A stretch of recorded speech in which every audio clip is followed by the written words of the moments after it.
name's Brian Baker. I'm class of 1981, Monte High School.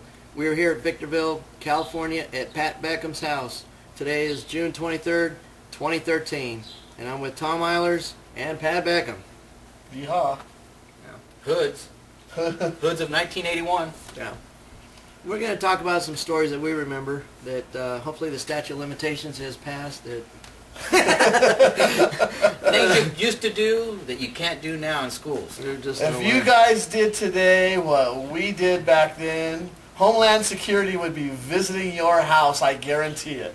What we do know is they're still talking about incidences from 1981. Well, actually, during our high school years, not necessarily that year, but our class, that happened, that basically they're saying, for example, you don't want to do this. If you want to march. If you want to march at graduation, or if you want to graduate, period, or if you not want to get expelled from school, or even arrested, etc. We're going to start off with one of our favorite characters and his sidekick from class of 1981, and that is George and Robbie. Okay, where should we start? Which one? We'll start with the minimized humor one. I used to work for DeWinter Schnitzel on Garvey. Of course, Alumni. Everybody knows where that DeWinter Schnitzel is. The big A-frame place. Well, I used to work there in the evening shift, and Robbie and George thought it would be cute to park across the street right where the hardware store was on the side street and shoot a flare gun to let me know they were there. Their mistake was there was a black and white sitting in the parking lot getting an order from me. And the flare gun happened to land on the hood of the car. So let's say... the hood of the police car. They lit up the police car more than one way. The lights got the light up on them. So say to shock their face. And that's kind of the fun, crazy things that we used to do. Great times. Okay, staying with that same character and his sidekick. One time they brought me and Pat or Pat and I, correct English, to my house on Luter Avenue. Why are you going to be correct from El Monte? I don't know. Since when are we correct from El Monte? George and Robbie dropped me and Pat off at my house, and basically it was very hot. It was summertime, and I had turned on my garden hose in the front yard and squirting my favorite people driving by, like Noel, who drives by to go see Judy Den on our street. And lo and behold, while the water's running, I get a drink out of it, and George and Robbie go, "Wow, can we have a drink?" And I'm like, okay. So I bring the garden hose over to George, and he takes a drink, and then he commences to kink the hose, put it in his car door, and slam it, and drive off. Take off! And pulling our garden hose as it's uncoiling, and he pulls the pipe out of our house, out of our yard, and goes down the street with that pipe. Driving through El Monte. Driving through it. Oh, sorry about that. Trying to give him a shower. This is a reality example of George and Robbie.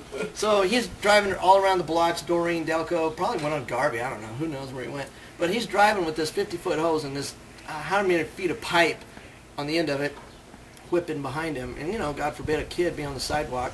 Well, we think about that now. But, I never know. That's because we're dads and granddads now. But lo and behold, my sister was home, Leslie, class of 77, 30-year career cop.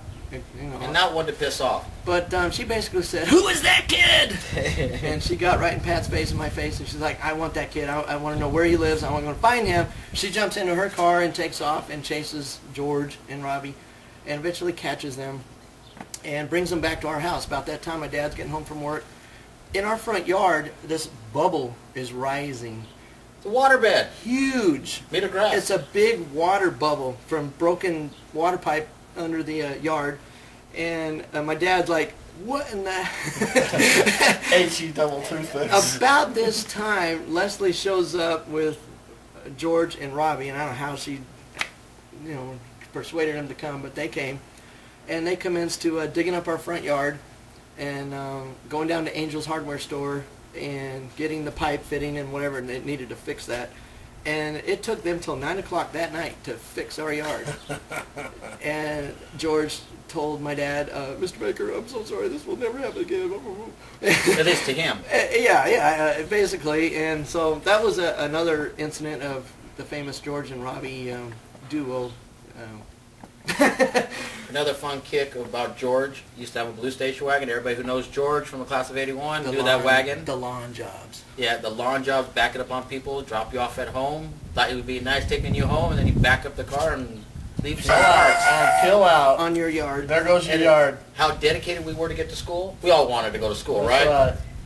His drive went out in his station wagon, and decided to walk into school. He drove the thing all the way down Garvey to Monte High in reverse. Backwards. That's George. That's George in a nutshell. Dedication, man, of being going to school. Yeah. I don't think his drive really went out, though. I don't think so either. I think he just wanted to drive backwards. But his antics never ends. Taking it on to Mountain View High School. The Ducks. Our famous rivalry of Monte High School. Basically, he decides to do a lawn job in front of what, their administration building? Yep. Or something. Their main office on building. a school day with all the high school kids getting off the school bus and, you know, getting dropped off and whatnot. And he's sitting there doing some donuts right there on the Mountain View administration lawn. And they're coming at him. In their face. Going, hey, who's that guy? Let's go get him. And they're all closing in on this dude in the station wagon, right? And who all's in the station wagon? Well, anyways, he loses control. No one will ever tell. He decides to hit the gas and punch it. And he's like, and he's not going anywhere. They were the fun stuff. So basically, he did get out of that, didn't he? Barely. He barely got off the curb and ran down the... He fishtailed out of that and almost took out a few light posts, maybe their flagpole and whatever, but he's like... He got out of there. He got out of there, bouncing his car all the way down the street. And But that was the fun things that we used to do. yeah. Oh, there's more. Oh. the cherry bombs. Acetylene bombs. Acetylene bombs. They were the fun stink ones. bombs. The blowing up the sinks in the bathrooms, the toilets in the bathrooms. And then going back to Mountain View, our number one rival. Rival. Our Leo the Lion out front in the theater, out front of our, what is it? The That's auditorium. Auditorium, yeah. The auditorium. Mascot, or statue of our mascot. Basically, they decide to take what? A stick of dynamite or something and blow the jaw off the stupid thing. Well, first they hit it with a sledgehammer. And they weren't Then happy it didn't with that. work. They weren't happy with that, so they blew it up. Yeah. So We came to school one morning and we had no jaw on the lion. I'll only say that I was involved, but I won't tell anybody else who was involved. They know who they are. We decided to get back at the Ducks. What happened was Arroyo had went to the Mountain View High School and defaced their lawn with gasoline, and Mountain View thought El Monte did it. So they came back and they defaced Leo. Yeah. And then so we got mad, and me and a few others decided we were going to retaliate, and we took acid and spread it all over their mural At Mountain View. at Mountain View and defaced their property just as they defaced ours. And it's always been a tit for tat. And it's always been a tit for tat. Well, that's how that's the story of how Leo got caged Back in the day. back in the day. It was our fault. And basically, it was caged for a number of years. I don't think it's actually caged per se right now, as the fence line goes around the whole Well, the part school of the changed. area. And there's been a lot of changes, but That's when the school was open more. there was a time frame, a number of years, when there was a fence right around the Leo the Lion, just because of Yeah, because back in the day when we were going to school, it's wide little open. sidebar, I won't say the last name, but Tom, not the gentleman who's sitting here, but another Tom that graduated in 1980, used to drive his little Toyota Corolla, and I used to drive my little VW Bug, chasing each other, playing tag in the hallway after hours in school. Yeah. Which brings to another incident with the principal's bug. Mr. Barton's bug. Oh, Mr. Barton. Another incident. Yeah. I'll only say I was involved again. Second story, administration building. Administration building. Those of you who went to school with Del Monte in the 70s and 80s, you knew that Mr. Barton drove a little VW Bug. The lightest car I've ever seen in my life. About 10, 15 of us got together, picked up his VW Bug, walked it right past his office in the old administration building, and up the stairs in the English building and put it upstairs. A Volkswagen A bug. Volkswagen Bug, yes. In the hallway, nobody knew. Fun thing. To this day, I don't know how nobody saw us, but nobody saw us. How did you get it down? Did you drive it down? I wasn't there. I don't know. That would have been fun. I think that would have been fun, just to drive it down the steps. Gosh. I know my bug. To this day, I don't know how he got it down, but he got it down. You know what I used to love to do on my bug? Since I worked at DeWiener Schnitzel, and I used to be the closer, I would lock up, and it would be about 10, 11 o'clock. You know, no one's at school, right? Right. Well, somehow, some way, the gate keys used to be on my keychain. I wonder how that happened. So I used to go in and be able to unlock it and have a field day sliding around. And the next morning, all the kids would come, and there'd be our morning announcements about someone tore up the lawn. It was Mountain View. Mountain View. Yeah, Mountain View did It it. was the ducks that did it. Mountain View. It's always anything going on, blame them. Yeah, Larry Cecil, you're going to get the blame for everything now. Mountain View did it. Wow, Larry Cecil, class of 1981, and He's a traitor. Monte High School principal for the last 10 years. Today's 2013, and now come fall, he's going to Mountain View. To be the principal there. To be the principal there. We're going to have to When are you going to get to El Monte, Larry? Yeah, I Larry. think we're going to have to have a Monte. discussion. We're going to have to go down and have a meeting with him. Yes. Yeah. We have to sit down in the office and say, what's wrong with you? Are you having elderly problems mentally? You're went to the enemy. To all of them. We love you, Larry. Yeah. And congrats for doing that, man. For Yeah, giving yeah. that Good job. back. Good job. Thanks for giving back to us. We hope you end up at El Monte. We Yeah. hope. That's where you belong. Okay, speaking of bugs, my sister Leslie, class of 1977, had a yellow VW bug. About the same time Joanna Villa had her yellow VW bug. And Jim Copeland Jr. had a yellow, well, his was kind of orange, but yeah, they're all parked on the street there. Pat had his white VW bug. And of course, being sophomore, juniors, and seniors, we were fanatics about toilet paper in people's houses. Oh, joy. So we're down in TV gang. we're down in the track, and we're toilet papering TV committee. people's houses. And basically, I think we crammed a lot of kids in my sister's VW, and we crammed a lot of kids in Pat's VW, and I think we couldn't get anybody else in there. Grateful for no seatbelts back then. And we had just finished a couple of houses down in the track, who shall be nameless, and we were hauling butt out of there to escape. And we went up Asher Hill. We made a left turn on Rio Hondo Parkway. Yes. Which I'm not familiar with that street. I guess Pat wasn't really familiar with that street, but it's not. As we found it's out. not a street that we don't really go down. It's just one of those out of the way streets. It was an escape. It was an escape route. So we're getting our VWs up to about what, 60 maybe, about 55, 60 miles an hour down that road. About as fast as a VW would go. And as at the end of Rio Hondo Parkway, it is a hairpin turn. And I was in the lead, and I basically boom up the curb and into the flower bed of this house there. Yeah, if it wasn't for the flower bed, he'd have been in the house. Yeah, if it didn't hit the flower bed, we wouldn't have went through the house. But I had, I guess, 6, maybe 7 people in the VW, and it was my sister's VW, and she was overseas in Okinawa with the Air Force serving. And I snapped both those axles of my sister's VW, and basically Bent the rims too. yeah, and basically not more than about 2 or 3 seconds after I hit the flower bed, here comes another VW. Who shall be nameless? I don't know. Smash! Right into the tree, right next to us. Right I got it next to turn just enough not to hit Brian, but the tree took the punishment. So both of our V-dubs ended up in this dude's lawn at that hairpin turn, whoever lived there. And needless to say, we got pretty shook up. Yeah, we got out of there in time before we got in trouble, but we had to live with the aftermath of destruction on our bugs. Everybody who was in my bug helped move it away from that guy's hairpin corner, so we put it on Asher Street, I guess, right there, maybe not too far from Jimmy Salcedo's house, of his brother to Gino Salcedo lived next to me, because they lived right there. And we left that bug overnight, and basically I had to go home and tell my dad, I just wrecked my sister's car, blah, blah, blah, and recover that car. And I was about, what, 16 years old, I guess. And Pat, I drove home. he was able to limp his car home.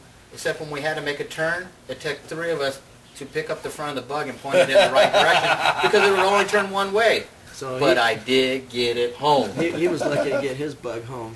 But then the mom and dad got to see the aftermath, and it wasn't a good thing. Yeah, that wasn't pretty. We were able to fix Leslie's car before she got home from Okinawa, and she just barely found out about this story just last year in November 2012 when we were at her house visiting. Because I had kept it a secret all these years, and by the time, I guess the statute of limitations of her kicking my butt,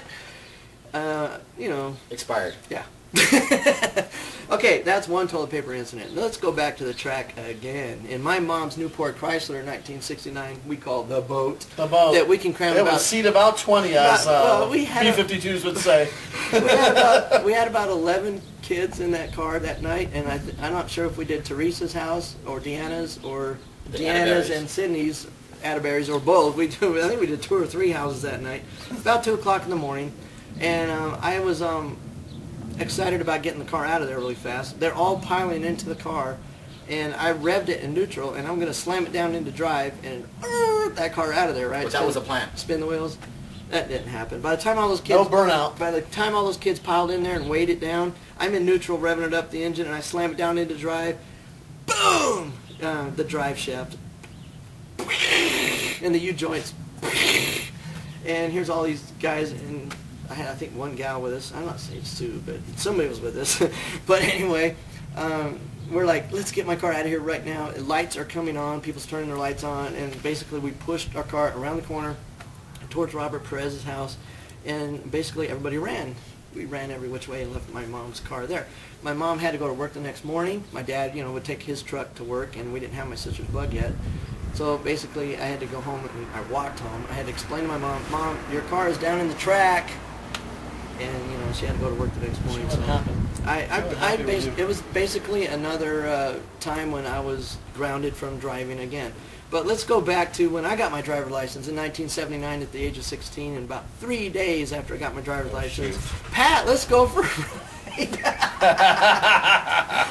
So I get in my mom's car, and me and Pat take off, right? And we're going down Fern, and we were at a stop sign at Fern and Doreen Street, heading towards Delco.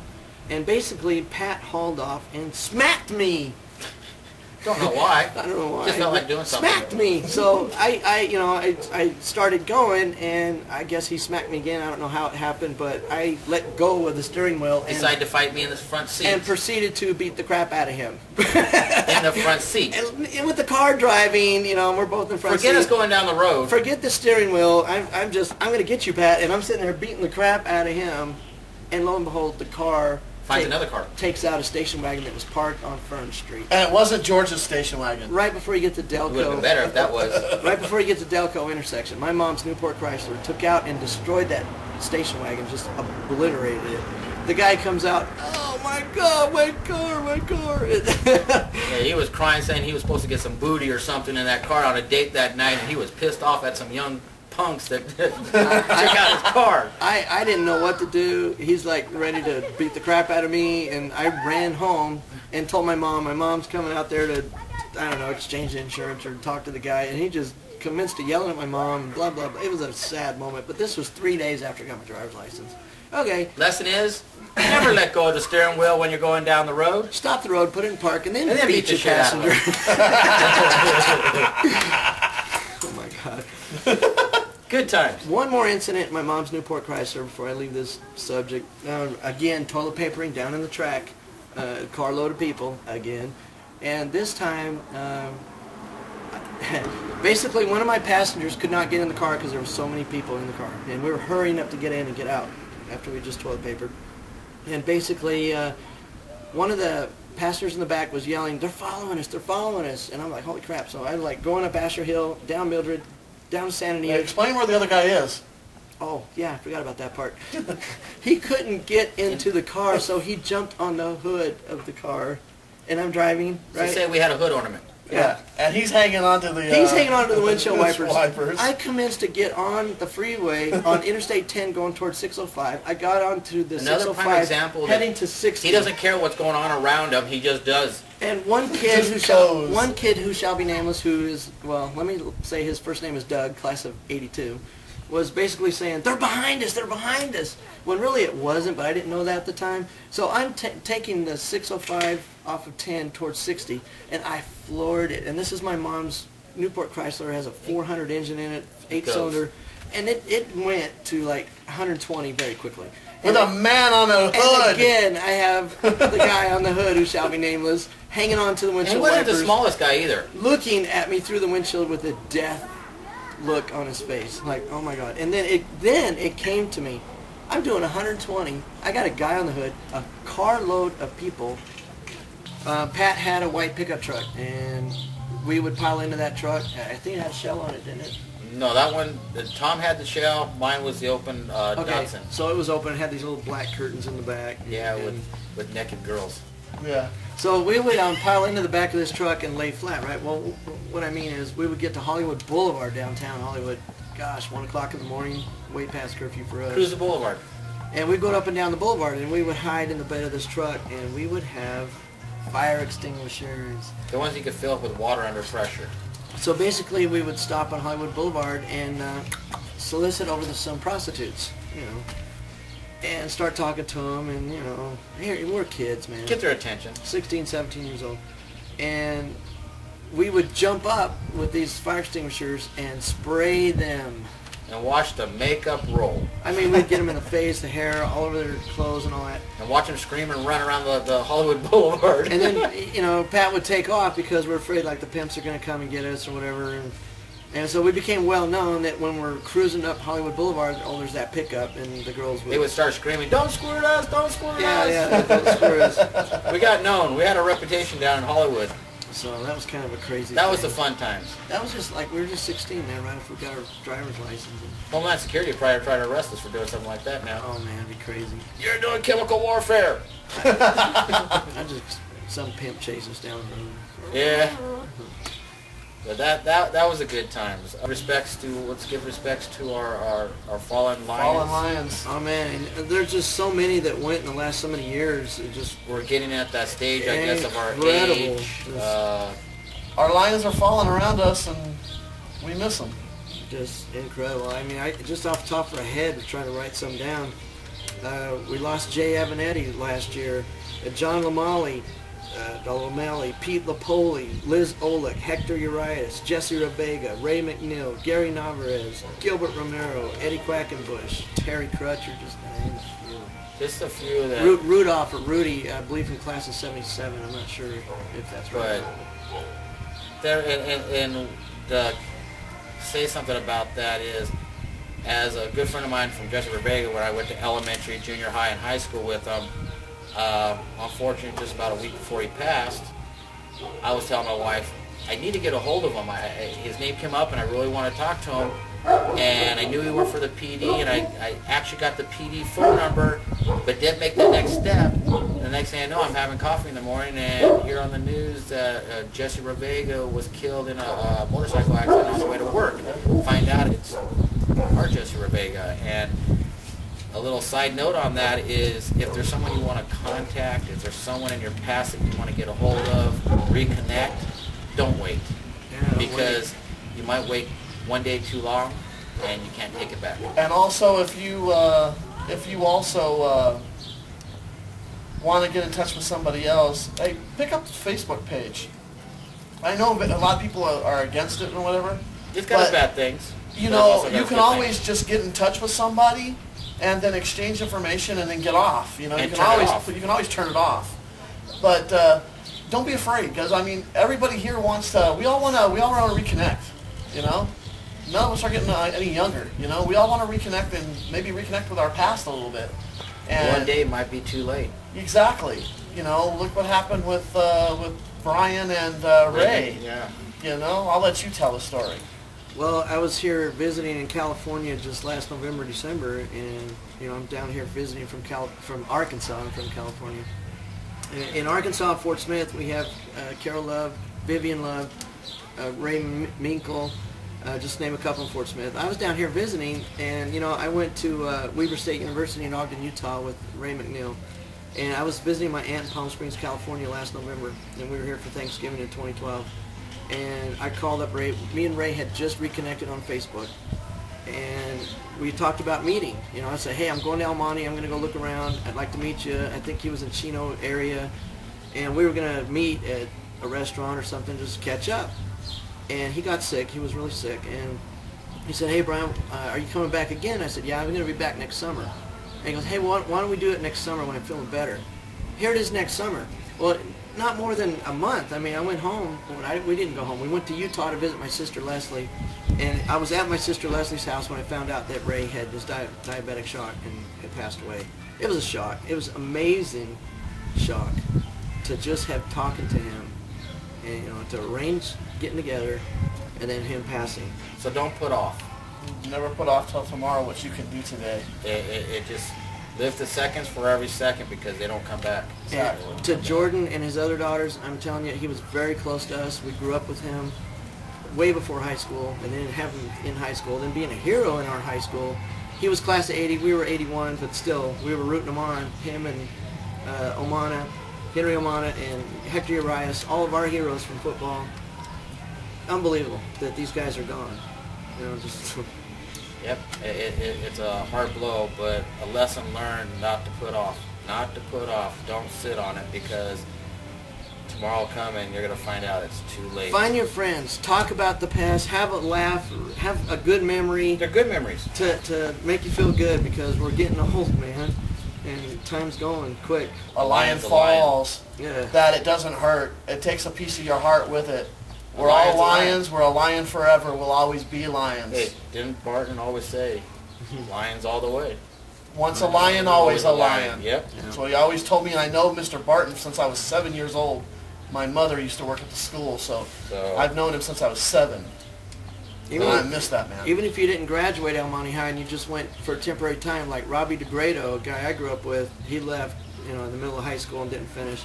Lori Renfro went freshman year, and then she left and went to Bishop Amant. And there's others that didn't finish, but still part of our family that we had classes with and remember a lot of things that happened.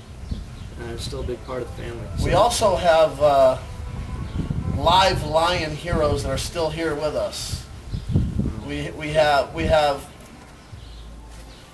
Larry Cecil. Larry Cecil, you are a hero. You give back to your community, buddy. You know he's gonna be a traitor? That's all right. He's still a lion, no matter what. He's going to be a Mountain The man gives back to our community. He's given back more than he's ever taken from it. And we got an insider into the Mountain View crew. Well, now we can affect him. Where's my keys? Principal of Rosemead High School for the last 10 years. Larry Cecil, class of 81, going on to Mountain View this fall. Well, it's just a step. It's a step to go to El Monte. Somehow in our heart, we're going to forgive him because he's one of our own. But hopefully, Larry, we'd like to see you eventually make your way to El Monte. Make your way to El Monte High and take over Barton's place. Where do we sign the petition to help it? Sandoval's I guess we're going to have to show up to a school board meeting, hey?